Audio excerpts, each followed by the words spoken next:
Bonjour, je m'appelle Gaëtan Ballester, je suis tarologue, formateur et j'organise des séjours dans la nature. Et aujourd'hui, on va faire quelque chose de particulier avec le tarot, puisque si vous me connaissez un petit peu, j'ai une approche qui est d'habitude plutôt introspective avec les cartes. Aujourd'hui, on va faire un tirage assez prédictif et assez radical. On va voir si le tarot peut prédire si je vais avoir une journée de merde demain.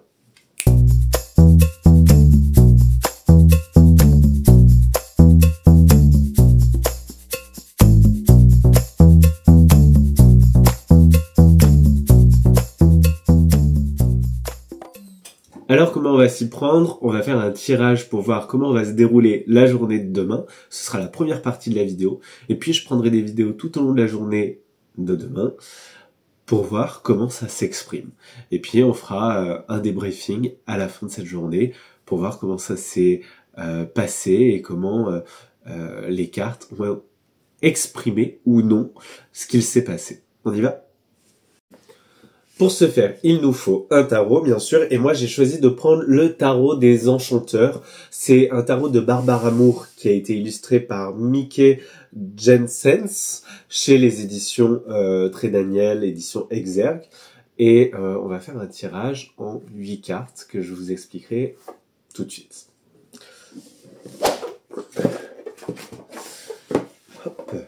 Alors le tarot des enchanteurs, il a un style qui fait vraiment Heroic Fantasy à la Donjons et Dragons.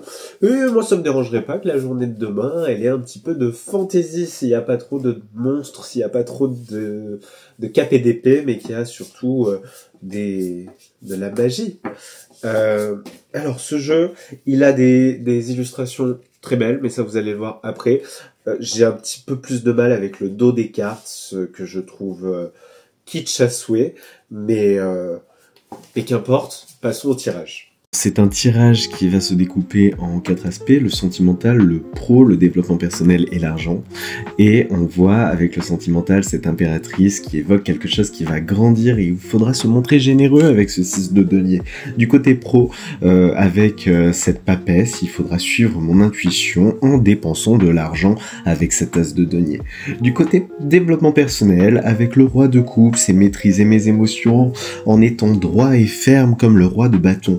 Et pour l'argent, il y a cette notion d'ouverture avec ce 4 de bâton et cette chose assez retenue par le pendu. Mais tout ça reste encore assez vague et je ne vais pas plus m'y attarder. Bon, on a vu dans les grandes lignes comment ça va se passer, comment les cartes, en tout cas, ont l'impression que ça va se passer. Vous l'avez aussi vu dans ce tirage, j'ai ajouté des cartes qui nous donnent un conseil, qui me donnent un conseil pour affronter cette journée. Demain, je ferai des vidéos un peu tout au long de la journée et j'essaierai de faire des rapprochements avec les cartes qui sont apparues. Et du coup, à demain. Ça y est, la journée commence, donc je me fais un café parce qu'il y en a bien besoin. Au programme aujourd'hui, dans les grandes lignes, j'ai récupéré mon fils. Ensuite, on va aller en ville parce qu'il faut que j'envoie le parfait tarot qui a été remporté.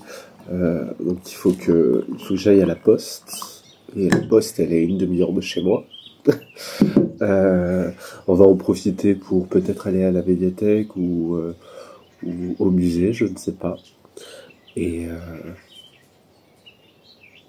c'est une journée encore un peu floue.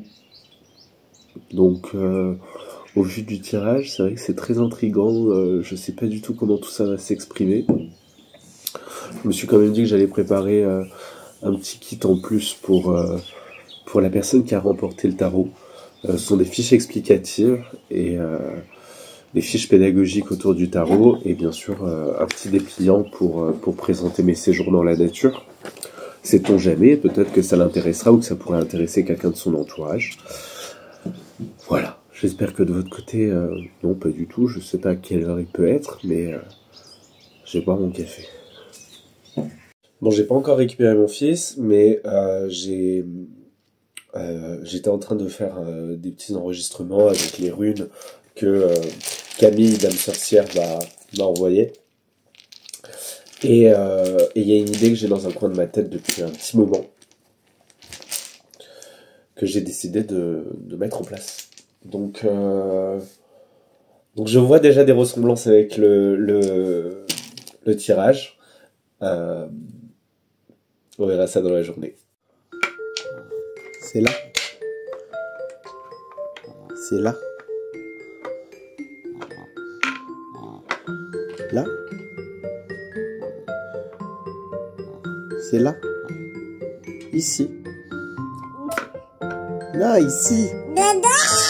C'est ici.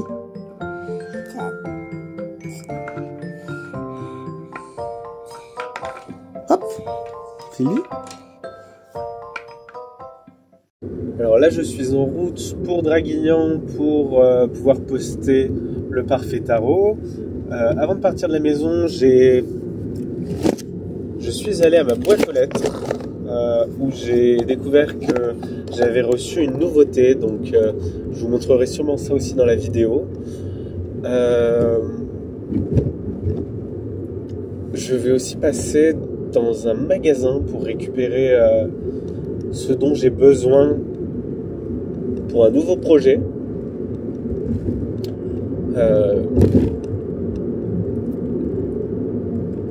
Et puis voilà, hein. Je sais pas trop quoi dire. Je vais m'arrêter aussi dans un café. Ce sera le temps de faire le point à ce mi-journée. Où est-ce que j'en suis? La journée est passée très vite.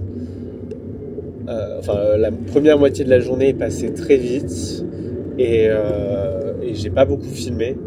Mais cet après-midi, je vais essayer de le faire davantage. C'est vrai que c'est pas un réflexe que j'ai de dégainer mon téléphone pour filmer mon quotidien, encore moins quand j'ai mon fils. Du coup, c'est challengeant. Bref, je vais me concentrer sur la route. Voilà, on est arrivé en ville. Voici le colis que j'ai reçu. Je l'ouvrirai à la maison. Là, je pense que je vais tout de suite aller à la poste. Bon, c'est un flop. La poste est fermée le samedi après-midi. Donc, c'est pas pour cette fois. Là là là. Est-ce que les cartes l'avaient vu? Pause, il faut qu'on parle de ça. Dans le tirage, il y avait autour des finances ce 4 de bâton qui, dans ce jeu, évoquait une sorte d'ouverture. Et avec ce pendu, il y avait quelque chose de retenu. Le sujet, c'était l'argent qui était donc retenu par rapport à cette ouverture. On peut carrément faire le lien a posteriori avec cette poste qui était fermée et qui m'a donc empêché de dépenser mon argent, qui a retenu mon argent. Mais là, on voit aussi que quand on pose une question sur un sujet vaste et les cartes, elles peuvent nous inviter dans plein de directions. Alors, il y a une force prédictive, oui, peut-être, ou est-ce que c'est a posteriori qu'on arrive à faire des connexions? Bon, j'ai pris un café avec Laetitia. Fallait pas descendre à Draguignan pour rien. Laetitia, elle tient le Grenier d'Angèle. C'est... comment vous décrire? C'est un petit havre de paix, un petit paradis où il y a une super belle énergie. Elle prépare des boissons gourmandes. Maintenant, si vous me connaissez, vous devez avoir retenu que j'aime les boissons avec du sucre. Et plein de super pâtisseries, plein de super gourmandises. Ça me rappelle un petit peu mon ancienne carrière de boulanger. Et je digresse, tout ça pour vous dire que chez Laetitia, j'ai déjà proposé des journées avec des guidances flash. Et on a bien discuté là de prochainement vous proposer des ateliers d'initiation ludique de 2 heures dans son établissement. Et c'est super, c'est super. Et là, je vais prendre la route parce que j'ai des courses à récupérer. Qui c'est qui a oublié de sortir la trottinette de bébé et qui n'a pas assez de place dans sa voiture du coup pour ranger les courses? Une nouvelle fois, on peut faire une pause.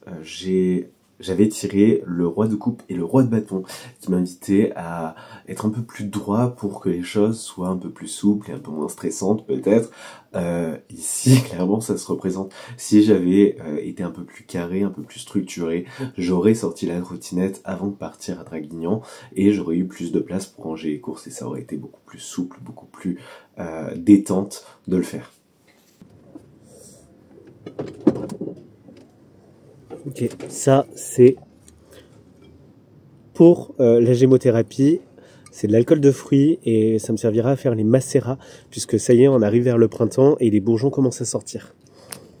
Bon, maintenant il faut passer au magasin de loisirs créatifs parce que j'ai envie de mettre en place ce projet que je ne vous révélerai pas dans cette vidéo, je ne pense pas, je ne sais pas, mais qui implique une dépense.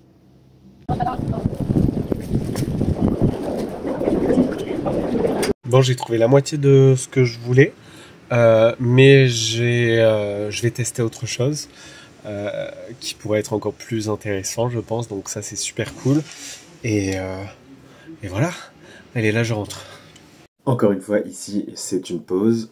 Il y avait le 4 de bâton tout à l'heure par rapport à l'argent et ce pendu qui voyait quelque chose autour de la retenue. Cette dépense a été retenue. Il n'y avait plus l'article en rayon, mais résultat, avec le pendu qui peut aussi représenter la sphère familiale ou les liens qu'on a, j'ai trouvé, enfin, mon compagnon m'a apporté la solution et ça ne me coûtera pas 1 euro. Voilà. Bon, j'ai aussi pris un petit soin pour nous ce soir. Quand bébé dormira, ça nous fera un petit peu de bien de prendre soin de nous. Voilà, je vous tiens au courant. Je vais me mettre à préparer le dîner. Et voilà, ça y est, je suis plus tout seul à m'occuper de bébé. Donc ça va me permettre aussi un petit peu de souffler. Bon, je vous passe l'étape des masques, qui a été un total flop, qui nous a plus pris la tête que nous a apporté du bien-être.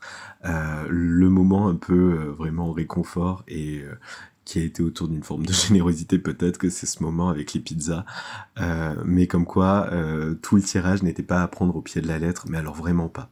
Quel est le bilan qu'on peut tirer de cette journée et de ce tirage ? Déjà, il s'agissait d'un tirage assez prédictif sur la journée du lendemain, une journée où plusieurs choses pouvaient se passer et finalement qui emmenait dans beaucoup de directions sans suffisamment de précision. Comme je m'y attendais, ça allait pas forcément être quelque chose d'assez précis, d'assez juste pour que je puisse m'y adapter. Et d'ailleurs, j'ai pas pris véritablement le temps de réfléchir sur ce tirage, comme je n'avais pas véritablement besoin de me questionner dessus. Ça m'apprend 2 choses. Premièrement, un tirage n'est efficace que si on cherche véritablement à travailler sur la réponse qu'il nous apporte. Et deuxièmement, plus un tirage est précis et plus sa réponse nous sera utile. On l'a vu par rapport à l'argent, ça s'est très vite défini et j'ai vu des pistes et je pense que si j'avais pris le temps d'observer avec un peu plus de patience et un peu plus de réflexion la réponse des cartes, ça aurait sans doute permis d'agir tout au long de la journée. De ce fait, un tirage prédictif, est-ce qu'il nous sert à agir sur notre quotidien, le façonner, ou est-ce qu'il nous sert à l'interpréter a posteriori ? Je pense que cette vidéo, elle nous donne quelques pistes de réponse déjà, mais surtout, elle nous aide à voir comment on peut utiliser le tarot. Se poser des questions comme des banalités qui ne vont rien nous apporter, est-ce que ça a un réel impact ? Je ne pense pas.